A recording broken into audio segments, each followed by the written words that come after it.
Hello, everyone. Welcome to another random reflection. Today, we are here at my home where I rent with a couple friends. One of the coolest things that came with this house is that it has this very nice two-level back porch, which is covered in pollen and leaves and is not super usable these days, but it's still very nice. It's kind of scenic. I thought we'd use it as a backdrop.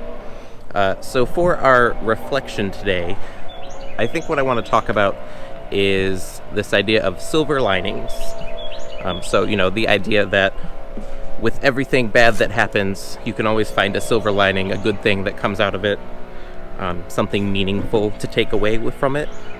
And really, what does that mean for us as Catholics? How do we understand what a silver lining is? How do we understand what we should be looking for? Do they matter? Is it just something made up to help us feel better, or is it a real thing that we care about? So in my own life, as I have been now working from home, kind of transitioning into doing this online faith formation type stuff, which is very different from anything I've done before, one silver lining that has come out is that I've been able to be outside a lot more than I had previously. I'm not always working at random hours. I'm not at the church till 8 o'clock at night. So I'm home and I can go out and I can go on a walk and I can go on a bike ride and I can do all of these outdoor things. And it's been very nice, especially now in the spring. All of the flowers are out. It's a real beautiful time. And being able to be outside like this has reminded me a lot of in college, I was a part-time gardener. At UNC, there is a place on campus called the Coker Arboretum. And arboretum just means fancy garden with trees in it. And I had the opportunity to be a part-time gardener there during my time at UNC.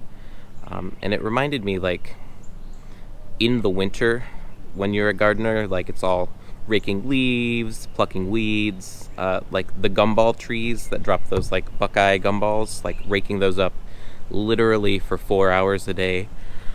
But then every spring, there would be a day, usually in March or around late February, maybe even early May, depending on the year. There would always be one day where it seemed boom, all of the flowers were out, all of the flowers were blooming. And there was all of this beauty in the garden that hadn't been there before. I mean, there were trees, there was grass, there was a lot of green, but then there was always this one day in spring where all of a sudden there's red and there's orange and there's yellow and there's blue and there's all of these colors that you don't normally see just being out in the world. And it was always crazy to me how it all seemed to happen at once. And it was this big moment of sometimes working here is boring and sometimes working here can be drudgery and you're really fighting to have to keep up your energy to do it.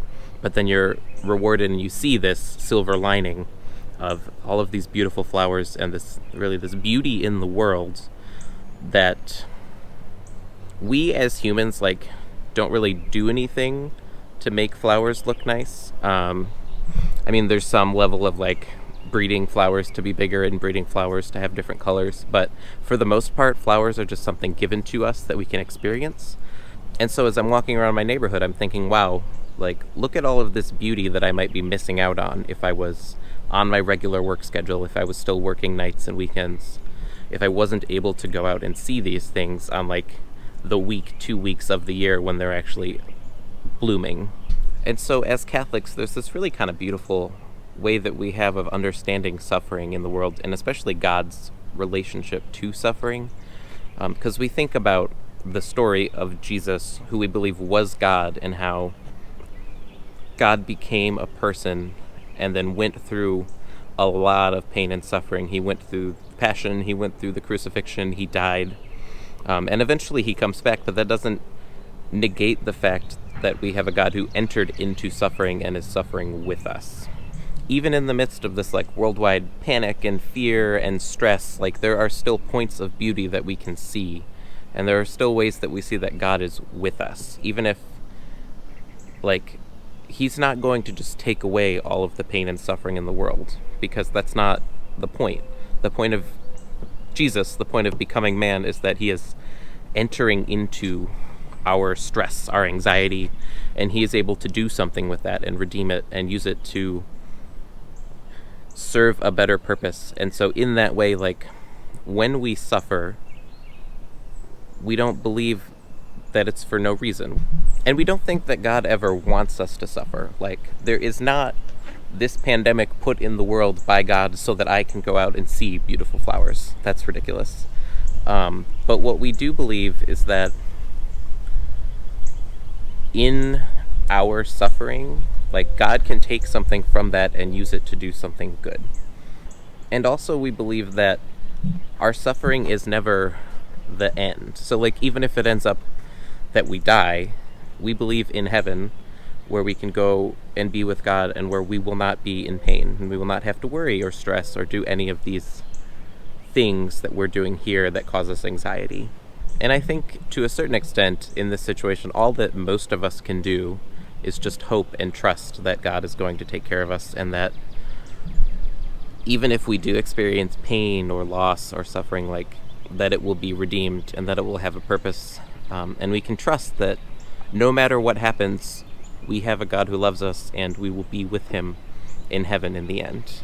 So as you're navigating this somewhat new world, like, be sure to go out and look for those silver linings that let you know that God is still with you here in the world, and that while he's not here to just take away all of the problems, he's here with us trying to solve them.